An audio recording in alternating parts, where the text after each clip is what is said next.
Important ఇది food petrol లో police అధికారులు కావచ్చు, పోలీస్ కానిస్టేబుల్స్ కావచ్చు, బై ఫుట్ నడుస్తూ ప్రజల సమస్యలు ఏముంటాయో తెలుసుకోవడము, ట్రాఫిక్ ఇబ్బందులు ఎక్కడెక్కడ ఉంటాయి, వైలేషన్స్ ఏమేమి ఉన్నాయి, ఇప్పుడు చాలా మంది స్కూల్ కి వెళ్లే సమయము, అట్లాంటప్పుడు ఈ టీచర్స్ ఎవరైనా ఉన్నారా, జనాల్లో బై ఫుట్ తిరిగినప్పుడు జనాలు కూడా ఇంటరాక్ట్ అవ్వడానికి అవకాశం ఉంటది.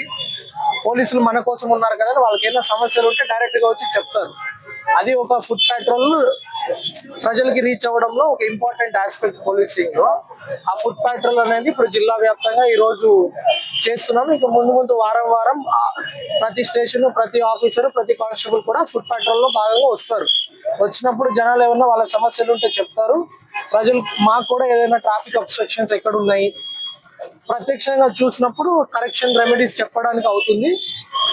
స్కూల్ చిల్డ్రన్ తో గానీ, షాప్ ఓనర్స్ తో గానీ ఇంటరాక్ట్ అవ్వడానికి కూడా మాకు కూడా అవకాశం వస్తుంది. దానిలో భాగంగానే మొత్తం జిల్లా వ్యాప్తంగా ఫుడ్ పెట్రోల్ నిర్వహిస్తుంది. ఏలూరు నగరానికి వచ్చేటప్పటికి ఎక్కడ ఎక్కువ ట్రాఫిక్ సమస్యలు చాలా కీలకంగా ఇక్కడ మెయిన్ ఏంటంటే పోలీసు ఎంత సమర్థవంతంగా పనిచేసినా సరే కేవలం మున్సిపల్ డిపార్ట్మెంట్ చేసేటువంటి కంట్రోల్ చేయలేకపోతుంది. అంటే ఈ అట్లా చేపడితే కనుక ఎక్కువ పార్కింగ్ సమస్య అయితే పరిష్కారం. కరెక్ట్ అండి. అంటే మనం కూడా ఒకటి అర్థం చేసుకోవాలా, మన అన్ని ప్లాండ్ సిటీస్ కాదు కదా, ఎప్పటి నుంచో డెవలప్ అయిన సిటీస్.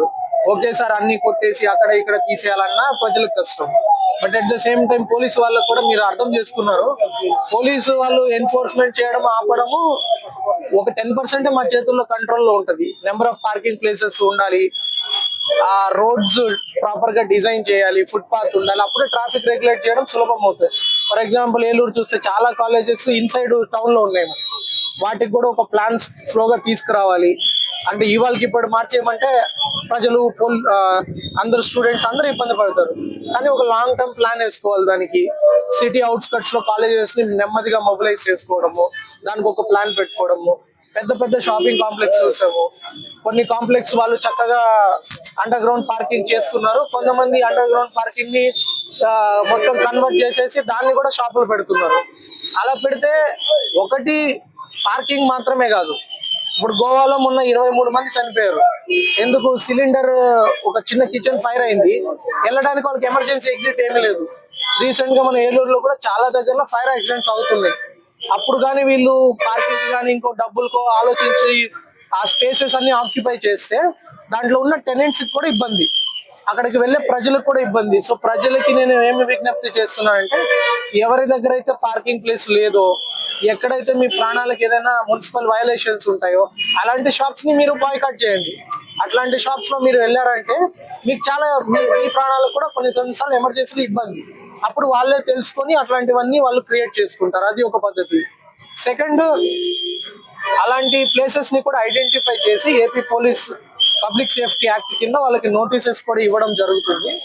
తర్వాత అన్ని షాపులు కూడా మేము విజ్ఞప్తి చేస్తున్నాము, డిసార్డర్లీ పార్కింగ్ చేస్తే మీ బిజినెస్ కూడా దెబ్బతింటది. అక్కడ మీకు వచ్చే వాళ్ళు ఇబ్బంది పడతారు, ఎవరు రారు. కాబట్టి సెక్యూరిటీ గార్డ్స్ ని వాళ్ళు ఆల్రెడీ ఏర్పాటు చేసుకున్నారు చాలా మంది, కొంతమంది ఏర్పాటు చేసుకోలేదు. వాళ్ళందరినీ కూడా ఒక తాటి కిందకి తీసుకొచ్చి వాళ్ళకి కొంచెం ట్రైనింగ్ ఇచ్చేసి ఈ ఆడ్ అండ్ ఈవెన్ పార్కింగ్, ఒక రోజు ఒక సైడ్ పార్కింగ్ చేపిస్తే మిగిలిందంతా ఈజీగా పార్కింగ్ వెళ్తుంది. కొన్ని ఖాళీ స్థలాలు ఏమైనా ఉంటే వాళ్ళు కలిసికట్టుగా పార్కింగ్ ప్లేసెస్ ఏర్పాటు చేసుకోవచ్చు. సో దాని గురించి మన డిఎస్పీ గారు మీటింగ్స్ కండక్ట్ చేస్తారు.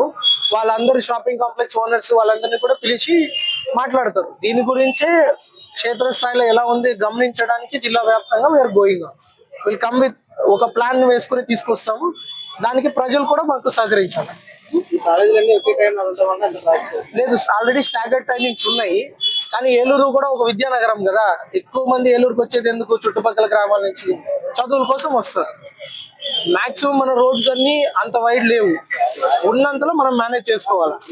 దానికి కూడా ఒక ప్లాన్ ఆలోచిస్తారు, ఫేజ్ వైజ్ గా ఎలా మూవ్ చేయాలా. మనకి రోడ్స్ కూడా అన్ని చుట్టుపక్కల కెనాల్స్ ఉండడము, రైల్వే లైన్స్ ఉండడం వల్ల మనకి ఆల్టర్నేట్ రూట్స్ కూడా ఎక్కువ లేవు. అప్పటికి మన వాళ్ళు ఈవెన్ కలెక్టరేట్, ఎస్పీ ఆఫీస్ దగ్గర మేము చాలా పార్కింగ్ చేపించుకుంటున్నాం వెహికల్స్.